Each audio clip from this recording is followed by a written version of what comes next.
আমার আর আপনি কান্না কইরেন না, আপনার একটা উম্মতদেরকে জাহান্নামে দিব না।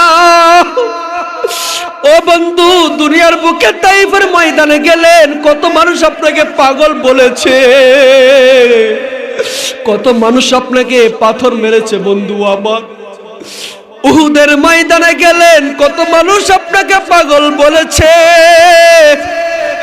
ইয়া রাসূলুল্লাহ, আপনি আজকে কান্না করার দরকার নাই। এই মুহূর্তে আপনি যেই মাত্র আপনার যে কোনো উম্মতের জন্য দোয়া করবেন, আমি আল্লাহ কবুল করে নিব। বলুন না সুবহানাল্লাহ। আমার নবী আল্লাহকে বলবে, আল্লাহ দুনিয়ার বুকে সকল নবীদেরকে একটা স্পেশাল দোয়া দিয়েছো, যার নাম হলো মুস্তাজাবাত তাওবা। আমার নাতি হাসান হুসাইন 3 দিন খাবার খাই নাই, আমি ওই দোয়া করি না। রব্বুল আলামিন, আমি নবী পাথর বেঁধেছি, এই দোয়া করি নাই। তাইফের ময়দানে আমাকে যুবকরা পাথর মেরেছে, আমি এই দোয়া করি নাই। ইয়া রাসূলুল্লাহ, নবী গো, আমি আমার উম্মতের জন্য দোয়া রেখে দিয়েছি। আজকে আমার গুনাহগার উম্মত ধরা পড়ে গেছে। ইয়া রাসূলুল্লাহ, আপনি কি চান?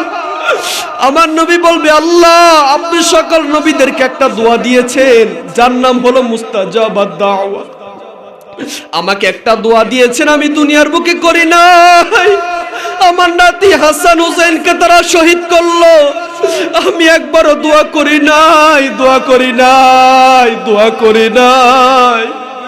আমার মেয়ে ফাতেমা চলে যাবে, আমি দোয়া করি নাই। ইয়া রাসূলুল্লাহ, আপনি কি চাচ্ছেন এখন? আমার নবী ডাক দিয়া বলবে, আল্লাহ আমি এই মুহূর্তে আপনার কাছে 10 তলা বিল্ডিং চাই না, খাবার চাই না, কিছু চাই না। আমি শুধু আপনার কাছে চাই আপনি আমার গুনাহগার উম্মতদেরকে ক্ষমা করে জান্নাতে দিয়ে দেন। সুবহানাল্লাহ।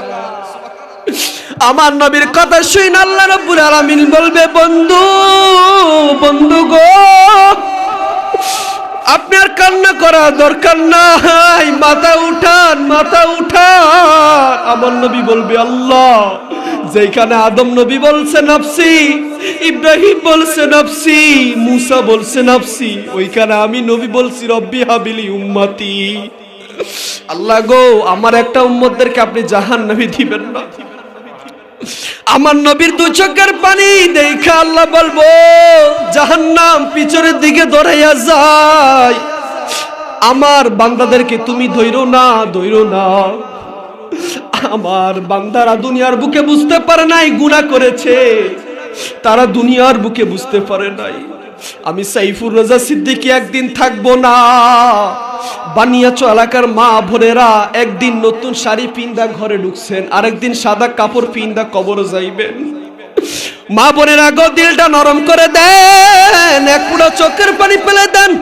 আমার বিশ্বাস, আমার আল্লাহ বলেন, আমার যেই উম্মত জাহান্নামের ভয় এক ফুটা চোখের পানি ফেলবে, আমার ওই বান্দার জন্য জাহান্নামের আগুন হারাম হইয়া যাবে। আল্লাহু আকবার। বন্ধুরা আমার, হাসরের ময়দান কেমন ভয়ঙ্কর হবে। হাসরের ময়দানে সকল মানুষগুলো আদম নবীর কাছে যাইবে। আদম নবী বলবে, আমার কাছে আজকে কিছু নাই।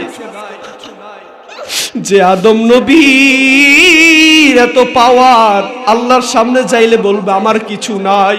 তোমরা সবাই মুসা নবীর কাছে যাও, মুসা নবী বলবে আমার কাছে কিছু নাই। যিনি আল্লাহর সাথে তুর পাহাড়ে কথা বলেছেন, জিনার উপাধি দিয়েছেন মুসা কালিমুল্লাহ, মুসা নবী বলবে আমার কাছে কিছু নাই। সকল উম্মতরা যাবে ইব্রাহিম নবীর কাছে, জিনার নাম হলো ইব্রাহিম খলিলুল্লাহ। ইব্রাহিম নবী বলবে আমার কাছে কিছু নাই। তোমরা ঈসা নবীর কাছে যাও, ঈসা নবী বলবে আমার কাছে কিছু নাই। তোমরা আর কারো কাছে যাওয়া লাগবে না। একজন নবী মাকামে মাহমুদের সামনে রব্বি হাবিলি উম্মতি বলে কান্না করে ওই নবীজির কাছে যাও। যেই মাত্র গুনাহগার উম্মতরা আমার নবীর দরবারে যাবে, আমার নবী একটা মুস্কি হাসি দিয়া সবাইকে সুপারিশ করিয়া জান্নাতে নিয়ে যাবে। সুবহানাল্লাহ। বলছিলাম বাবা, আম্মা জান আয়েশা বলেন, ইয়া রাসূলুল্লাহি, কিয়ামতের ময়দানে মানুষগুলো কি অবস্থায় উঠবে? আমার নবী বলে, ও আয়েশা, মানুষগুলো উলঙ্গ অবস্থায় উঠবে। আম্মা জান আয়েশা বলেন, ইয়া রাসূলুল্লাহি, মানুষগুলো উলঙ্গ অবস্থায় উঠবে, একজন আরেকজনের লজ্জাস্থানের দিকে কি তাকাইবে না? আমার নবী ডাক দিয়ে বলে, রে আয়েশা, হাসরের ময়দান এমন ভয়ঙ্কর হবে রে আয়েশা, একজন আরেকজনের দিকে তাকানোর দূরের কথা, মানুষ তখন নিজের আমল নিয়ে পেরেশান হয়ে যাবে, মানুষ নিজের লজ্জাস্থানের দিকে তাকানোরও খবর থাকবে না। আমার নবীর কথা শুই না আম্মা জান আয়েশা বলেন, ইয়া রাসূলুল্লাহ, আপনি আমার জন্য দোয়া করেন, হাত তুলে দোয়া করেন। আমার নবীজি আম্মা জান আয়েশার জন্য আল্লাহর কাছে হাত তুলে দোয়া করলেন। আম্মা জান আয়েশা বলেন, লাব্বাইকা ইয়া রাসূলুল্লাহ, নবী গো, আপনি আমার জন্য হাত তুলে আল্লাহর কাছে দোয়া করেছেন, আপনার উম্মতের জন্য আপনি কি হাত তুলে দোয়া করেননি? আল্লাহু আকবার।